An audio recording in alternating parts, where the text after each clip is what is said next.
ಕೋಟಿ ಆಗುತ್ತೆ ಅದು ಮೇಂಟೆನೆನ್ಸ್ ಎಲ್ಲ ಸರಿ. ಈಗ 613 ಕೋಟಿ ವ್ಯಯ ಮಾಡೋಕ್ಕೆ ಸಾಕಷ್ಟು ವಿಪಕ್ಷದಿಂದ ಟೀಕೆಗಳು ಬರ್ತವೆ, ಸಾಮಾಜಿಕ ಜಾಲತಾಣಗಳಿಂದ ಟೀಕೆ ಬರ್ತವೆ. 613 ಕೋಟಿ ಇನ್ವೆಸ್ಟ್ ಮಾಡ್ತಾರೆ ಸರ್ಕಾರ.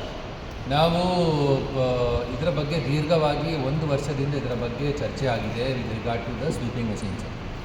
ನಾವು ಸ್ವೀಪಿಂಗ್ ಮೆಷಿನ್ಸ್ ಸೆಲ್ಫ್ ಪ್ರೊಪೈಲ್ಡ್ ಮತ್ತು ಇದರದ್ದು ಟ್ರಕ್ ಮೌಂಟೆಡ್ ಎಲ್ಲ ನೋಡಿಕೊಂಡು ಮೊದಲೇ ಕಾರ್ಪೊರೇಷನ್ ಕಡೆಯಿಂದ ನಾವು ಸ್ವೀಪಿಂಗ್ ಮೆಷಿನ್ಸ್ ಖರೀದಿ ಮಾಡಿಟ್ಟಿದ್ದೀವಿ.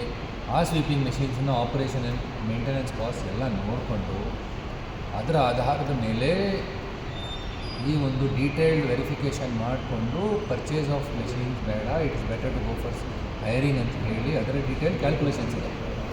ಆ ಕ್ಯಾಲ್ಕುಲೇಷನ್ಸ್ ಆಧಾರದ ಮೇಲೆ ನಾವು ಒಂದು ಪ್ರಸ್ತಾವನೆ ಸರ್ಕಾರಕ್ಕೆ ಕಳಿಸಿದ್ದೀವಿ.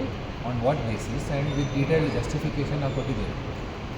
ಖರೀದಿ ಮಾಡೋದು ನಮ್ಮ ಪ್ರಕಾರ ಸುಲಭ ಇದೆ, ಮಾತ್ರ ಖರೀದಿ ಮಾಡಿ ಮೇಂಟೆನೆನ್ಸ್ ನಮ್ಮ ಕಾರ್ಪೊರೇಷನ್ನಲ್ಲಿ ನೋಡುವಾಗ ಕಾರ್ಪೊರೇಷನ್ ಸಮಹೌ ಇನ್ಹೆರೆಂಟ್ ಸಮಸ್ಯೆಗಳು, ಇನ್ಎಫಿಷಿಯನ್ಸೀಸು, ಸ್ಟಾಫ್ ಇರಲ್ಲ, ಪ್ಲಸ್ ಸ್ವಲ್ಪ ಕಾಸ್ಟಿಂಗ್ ಇದ್ದ ಕಾರಣ ಅದರದ್ದು ಖರ್ಚು ಫಾರ್ ಮೇಂಟೆನೆನ್ಸ್ ಇಸ್ ಮೋರ್ ಅಂತ ಹೇಳಿ ಹೈರಿಂಗ್ ಏನು ಬಾಡಿಗೆ ಆಧಾರದ ಮೇಲೆ ತಗೊಂಡ್ರೆ ಅವರಿಗೆ ಸಹ ಯಾರು ಸಪ್ಲೈ ಮಾಡ್ತಾರೆ ಅವರು ಮೇಂಟೆನೆನ್ಸ್ ಮಾಡ್ತಾರೆ, ಅವರಿಗೆ ಸಹ ಸ್ಟೇಕ್ ಇರ್ತದೆ.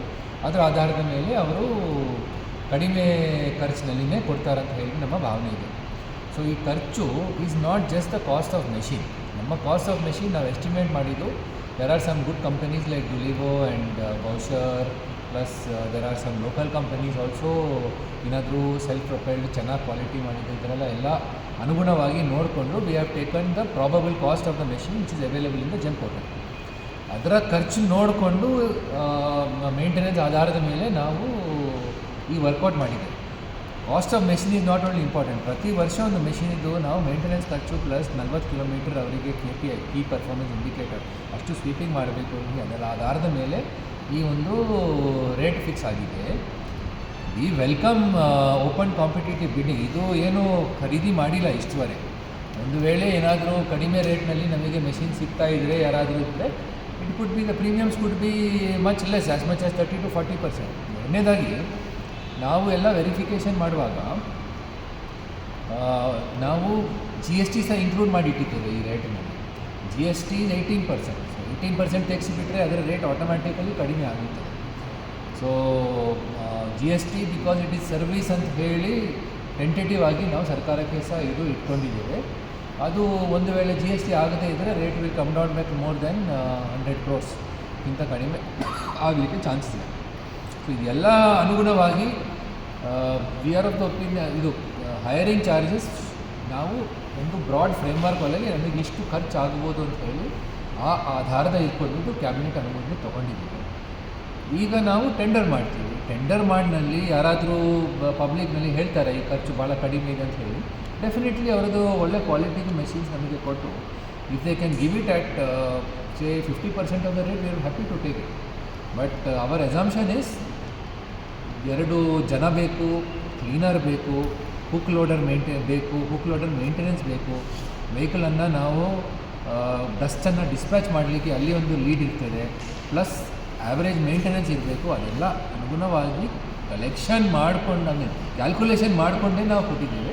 ನಾವು ನಮ್ಮ ಡೀಟೇಲ್ ಕ್ಯಾಲ್ಕುಲೇಷನ್ಸ್ ನಮ್ಮ ವೆಬ್ಸೈಟ್ನಲ್ಲಿ ಈಗ ಇಡ್ತೇವೆ.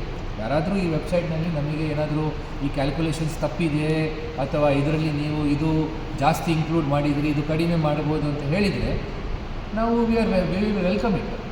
Second point, even if we have given a little higher calculation, because ನಮಗೆ ಇದು ನಮ್ಮ ಕ್ಯಾಲ್ಕುಲೇಷನ್ ಯಾವ ಆಧಾರದ ಮೇಲೆ ನಾವು ಮಾಡಿದ್ದೇವೆ ಪಬ್ಲಿಕ್ನಿಗೆ ಗೊತ್ತುಪಡಿಸಿ ಅವರು ಏನಾದರೂ ಇದಕ್ಕಿಂತ ಕಡಿಮೆ ರೇಟ್ನಲ್ಲಿ ಕೊಡಲಿಕ್ಕೆ ಅವಕಾಶ ಇದ್ದರೆ ಟೆಂಡರ್ನಲ್ಲಿ ಖಂಡಿತ ನಮಗೆ ಒಳ್ಳೆ ರೇಟ್ ಸಿಗ್ತದೆ ಅಂತೇಳಿ ನಮ್ಮ ಭಾವನೆ ಇದೆ.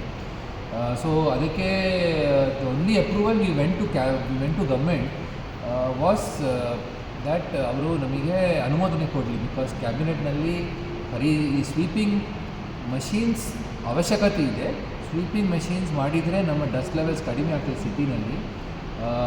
ಅಲ್ಲದಿದ್ದರೆ ನಮಗೆ ಈ ಎಲ್ಲ ಮೇನ್ ರೋಡ್ಸ್ನಲ್ಲಿ ಮೇಂಟೆನೆನ್ಸ್ ಮಾಡಲಿಕ್ಕೆ ಸ್ವಲ್ಪ ಕಷ್ಟ ಆಗುತ್ತದೆ.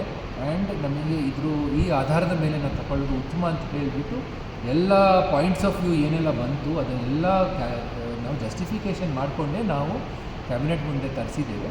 ಈಗ ಅನುಮೋದನೆ ಕೊಟ್ಟಿದ್ದಾರೆ. ಒಂದು ವೇಳೆ ಟೆಂಡರ್ ಬಂದುಬಿಟ್ಟು ನಮಗೆ ಒಳ್ಳೆ ರೇಟ್ ಸಿಕ್ಕಿದರೆ will be very happy to pass it on to the corporation. Sir ಇದು ವಾರ್ಡ್ ಡಿಲಿಮಿಟೇಷನ್ ಸರ್ 368 ಇತ್ತು, ಯಾಕೆ 369 ಆಯಿತು? ಒಂದು ಯಾಕೆ ಕೊನೆ ಕ್ಷಣದಲ್ಲಿ ಜಾಸ್ತಿ ಆಯಿತು? ರೀಸನ್ ಏನು? ಪಬ್ಲಿಕ್ ಕಂಪ್ಲೇಂಟ್ಸ್ ಆಧಾರದ ಮೇಲೆ, ಪಬ್ಲಿಕ್ ರೆಪ್ರೆಸೆಂಟೇಷನ್ಸ್ ಏನೆಲ್ಲ ಬಂದಿತ್ತು ಅದರ ಆಧಾರದ ಮೇಲೆ ನಾವು ಟೋಟಲ್ ಆಗಿ we have given the revised final report based on ಏನೆಲ್ಲ ಪಬ್ಲಿಕ್ ಸಜೆಷನ್ಸ್ ಬಂತು ಡ್ರಾಫ್ಟಿಂದ. ಫೈನಲ್ ನೋಟಿಫಿಕೇಷನಿಗೆ ಸರ್ಕಾರಕ್ಕೆ ನಾವು ಸಲ್ಲಿಸಿದ್ದೇವೆ. ಈಗ ಸರ್ಕಾರ ಅವರು ನೋಟಿಫಿಕೇಷನ್ ಮಾಡಿಟ್ಟಿದ್ದಾರೆ. ಏನೆಲ್ಲ ದರ್ ಆರ್ ಸಮ್ 2-3 ಅಬ್ಜೆಕ್ಷನ್ಸ್ ಏನೆಲ್ಲ ಬಂತು. ಒಂದು ವಿ ಫೌಂಡ್ ಔಟ್ ದ್ಯಾಟ್ ಕೆಲವು ಜಾಗದಲ್ಲಿ ನಾವು ಇಂಟರ್ನಲ್ ರೋಡಿಗೆ ಕಟ್ ಮಾಡಿಬಿಟ್ಟು ನಾವು ಕಾರ್ಪೊರೇಷನ್ ಬೌಂಡ್ರೀಸ್ ಮಾಡಿದ್ದೇವೆ.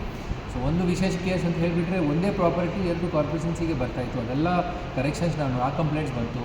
ಕೆಲವರಲ್ಲಿ ನೇಮಿಂಗ್ ಬಗ್ಗೆ ಬಂದಿತ್ತು, ಕೆಲವರಲ್ಲಿ ಈ ಕಾಲನಿ ಇದು ಇನ್ಕ್ಲೂಡ್ ಮಾಡಬೇಕು, ಆ ಕಾಲನಿ ಇನ್ಕ್ಲೂಡ್ ಮಾಡಬೇಕು, ಮೈನರ್ ಚೇಂಜಸ್ ಎಲ್ಲ ನೋಡಿಕೊಂಡು ಅದೆಲ್ಲ ವಿಶೇಷವಾಗಿ ಎಲ್ಲ ಕಂಪ್ಲೇಂಟ್ಸನ್ನು ಆಧಾರದಲ್ಲಿ ಇಟ್ಕೊಂಡು ಅದನ್ನು ಅಡ್ರೆಸ್ ಮಾಡಿ ನಾವು ಫೈನಲ್ ರಿಪೋರ್ಟ್ ಕಳಿಸಿದ್ದೀವಿ.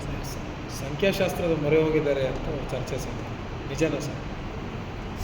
ಕೊನೆಯದಾಗಿ 9 ಬರಬೇಕು ಅನ್ನೋ ಕಾರಣಕ್ಕೆ ಈಗ ಒಂದು EMI ಕಾಲನಿನ ಹೊಡೆದು 2 ಮಾಡಿ ಪಾರ್ವತಿ ನಗರ, ರಾಜೇಶ್ವರಿ ನಗರ ಮಾಡಿಕೊಂಡು finally the decision of the corporation this one is based on the objections we have received and the suggestions which have come from public.